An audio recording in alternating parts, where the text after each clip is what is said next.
Who remembers this intro?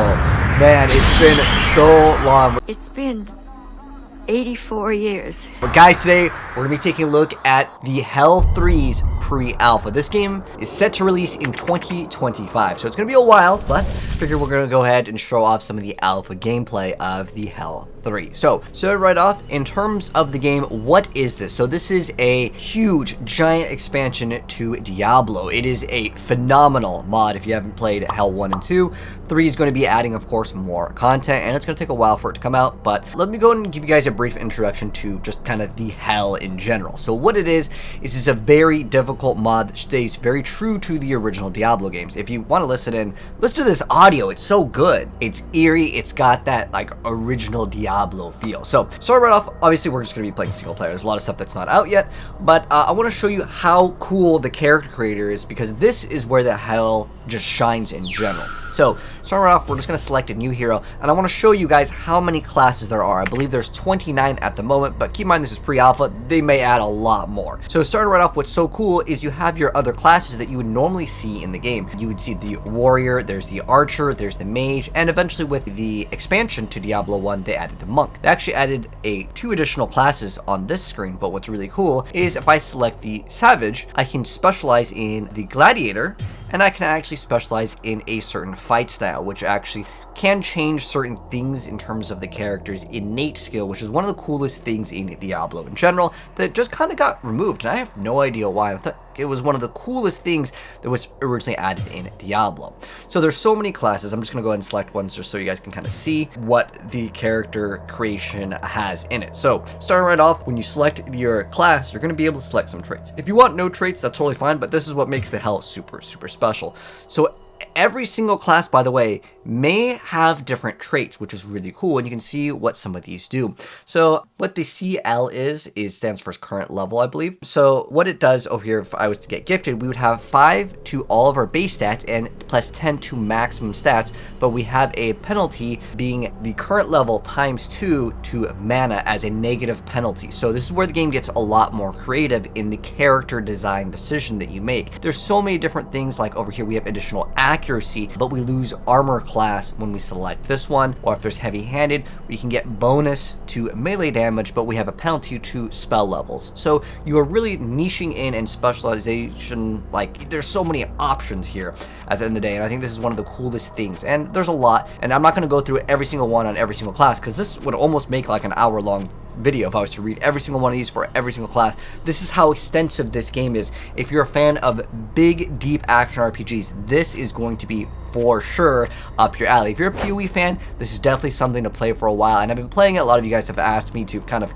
give you guys another like update to this game as I was playing it, and I previously really enjoyed the Hell 2. So I'm not going to create a character here, but I do want to show you, not only do we have traits, okay, but on top of the traits, we can actually select the mode that we play on. So you can add a lot more modifiers to make the game super hard. So there are certain things we're making it so you can only save after beating a certain like area, and then on top of that, death is permanent. Magic find is increased by 100%, and then also bosses drop 2 ID'd relics and 1 oil and some increased experience. So there is some, like, you know, bonuses to playing on harder difficulties, which I think is a really cool thing. If this is your first time, and I may make a video, kind of a tutorial, because there's a lot of things that you may want to config. If you played any mods before, it shouldn't be that difficult to figure out. You just basically get your Diablo MPQ file and then just throw it in into the root of all the mods. There's also like a expansion to the audio. But on top of selecting your difficulty, and by the way, I would always recommend, if it's your first time, this game is really hard, and you can add all these other modifiers over here for the game changes. You can make it so the game's easier. I recommend reading every single one of these and go for the one that makes it easiest for you. There's really difficult ones where like the items won't even drop from monsters that allow you to equip them, and there's also another one where the townspeople will not sell you or provide you anything. So yeah, there's a lot of difficult things that you can add. I'm just gonna go ahead and play my character that's a couple levels higher, just so you guys can get some understanding. I have several here, but I'm just gonna go ahead and load in this game, and this way you guys can see also what is new with this game. So obviously the biggest thing is not only those traits, but in addition to that, we actually have perks for the game. So when you level up, you have your standard like strength, magic, dexterity, all that stuff that's, you know, normally seen there. You'll see that I have negative resistances, for acid, and that is because I took a perk. So not only do you get your level up points, but you will also acquire perk points as you progress in the game. This is basically like a skill tree, but the way it's designed is just all in one like row here. And the reason why I say it's kind of like a skill tree is because it may require you to get something else at a certain interval, or it will require you to have a certain amount of strength, dexterity, whatever, right? So not only can you just straight up get more stat points in the game's very hard, by the way. It's not like it's making it super easy by giving you additional stat points, but I'm getting a lot of stuff to increase my mana and my mana regen as I'm playing a caster over here. So you can also change it so you can get extra like damage reduction. There's a lot of different things in here. Some of these are very, very game changing though. Some of them, like look at this one, you can just immediately gain an extra level. Some of them are a little bit more niche, like you can get extra discounts from traders. There's so many different options here. I'm not going to go into every single one because I do want to provide you guys with some gameplay, but I have to show this off. And so the traits that I acquired for my character were, we have life and mana regen, but we lose current level to acid resistances. So as we get stronger, we'll also lose out on acid resistance, but to get life regen and mana regen is very, very powerful in Diablo. So I like that one. And then also got this one just so I can expedite some of the progression here. We constantly lose XP, but we also gain more XP. So we lose XP as long as we are kind of not playing the game. And when we're in town though, it's not going to drain our XP super, super fast, but it will eventually add up. So ideally, if you're like, you know, almost about to level up, just finish the level, then come back to town. Otherwise, yeah, you will drain it, but it's not going to like de-level you. You're not going to go from like level, 12 to 0 if you just don't use it. I just like, it's again, pretty hardcore. In a lot of the things that you can select for the perks, there's always some sort of downside. Some of them may not be as big of a deal as others, but one thing that is very nice is the stash tabs. So we have multiple stash tabs, and to acquire them, it just costs gold. Some of the itemization is actually pretty cool.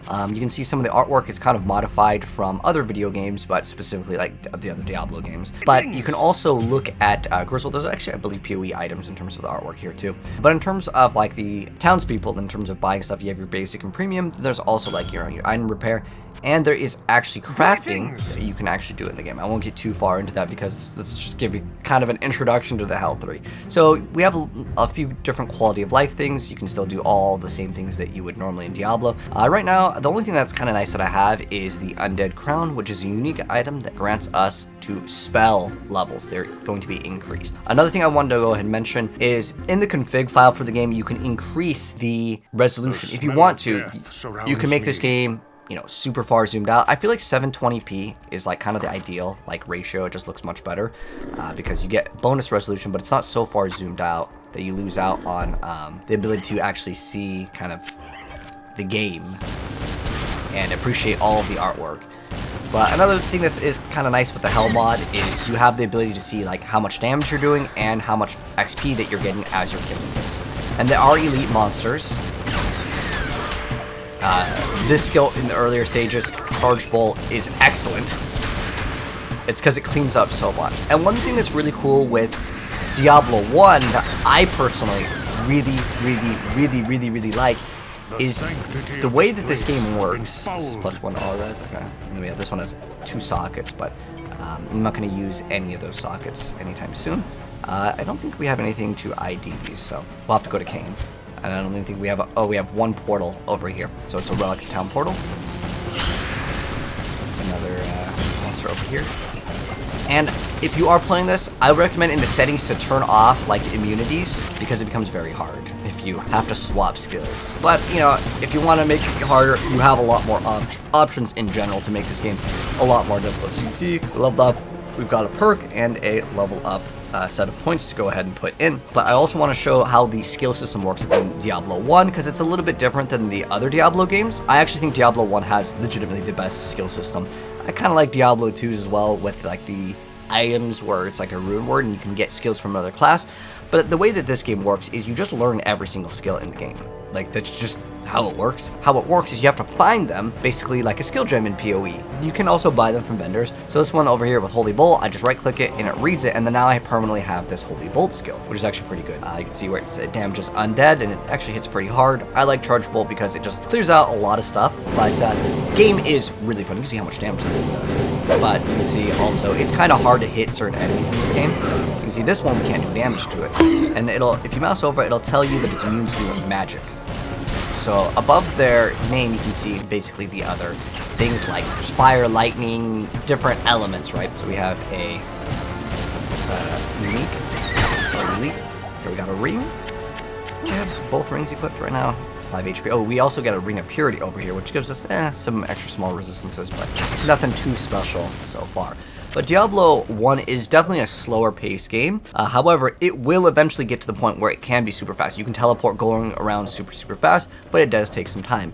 Another thing that I feel like is very important to mention between the potions. So in Diablo, normally you just activate your potions. Relics have to be cast, so they are inferior because they have an animation versus the other ones, and you can actually get hit stunned out to the point where, well, in Diablo 1, hit stun is a very important thing. It's called faster hit recovery, and if you do not get that, well, sometimes you can get absolutely stun locked. We got Firebolt over here, so I can just learn that skill. Oh, you can see it requires 65 magic, so we can throw more points into magic.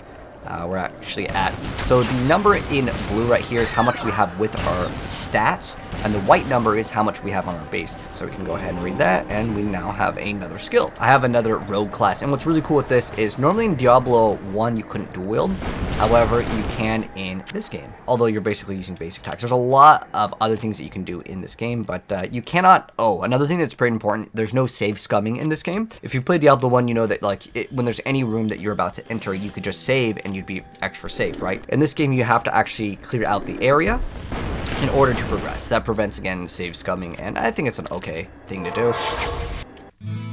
But on top of that, I also do want to show you guys, because I want to go ahead and go to a new game, and I want to select my other character that we started progressing on, and I'll show you guys some other things that we have acquired that are really good. If you get any of these, you definitely want to be on the lookout for. Specifically, you can see this is like another item. This is a rare item, and you can see what it does over here. We have 2 to arrow damage resistance. Nothing too special, though. It's really not that special. But it is a rogue only, and rogue is obviously not a class that normally would be able to dual wield, which you can do here, and you can see the different like pieces of gear. I don't think I have anything that's like super awesome. I did get a ring that gives me spells to be increased by 1 level, so that was kind of nice. The innate skill on rogue, if you guys are wondering like which class do you want to start off with, one thing I really do like, because gold is kind of a scarce resource in this game, especially earlier on, and to identify items, you can, I don't know if I have an unidentified item, but Diablo 1, I believe, is the only game in the entire Diablo series that you can use unidentified items. Most of the time, though, in terms of identifying items, they will be better, but there are lots more downsides in this game in general, with a lot of just the different items in the game. Like this one gives negative resistances. But one thing that's really nice is all the classes have an innate skill. So the rogue's innate skill is able to identify items infinitely for free, and it's really helpful earlier on. There's also these oils of repairs that can repair your items, so you don't have to keep on going back to town, as in the earlier stages items do break. And the very important thing that I do want to go over really quick, let's just go play some gameplay here, is that if you don't have the settings on correct, like it's a difficulty thing, there is a setting where it makes it so your items, and this is on by default, if your items go all the way down to 0 durability, they will permanently break. So I would recommend do not have that on. Have it so like the items, they can go to 0 durability, because this game is it's not meant to be easy. And the itemization in this game is surprisingly amazing, especially since it's D1. I genuinely think this game has better itemization than D4 because of just the stats, especially the way the resistances work. They actually work properly. Hopefully Diablo will get that fixed. But in terms of the other thing that I got for this character, for my perk, I got Iron Fisted. Also, I need to mention, some classes may have different available perks than the ones that you see on one character. So like some of them, there is overlapping, but some of them are a little bit different. I think there's +2 different elementals. Okay, there's the elemental one as well. But yeah, there may be ones that are different for the class that you play, because there's certain damage types that might not be available on the same one. But you can see we are actually dual wielding here. There's actually a Thorns build. There's so many things that weren't added in Diablo 1. I guess there's attackers take a damage of, but realistically, I don't think that there's like a really good Thorns build. However, there is a class that specializes in Thorns, so if that is up your alley, then that can be for you. But anyways, I just want to give you guys a short introduction, kind of explaining some of the things in the game and how cool this game is, and it's a game I'm definitely looking forward to playing very soon when they start updating the alpha. I'll give you guys more gameplay of the alpha, but this is like our introduction to the Hell 3,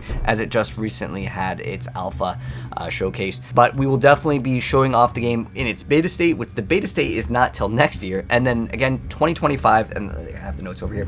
So the game is set to go live on September 25th of 2025. So basically we're looking at a 2-year in terms of it actually being released. But anyways, let me know know your guys' thoughts on it, or if you have any questions, let me know down below, and I'll follow up with it, as it's a game that I genuinely have fun playing, and I'll show you guys like more endgame stuff once we level up, which I'll probably do on my mage, because I really do like any of the caster characters in this game. Anyways, take care, and I'll see you guys in the next video.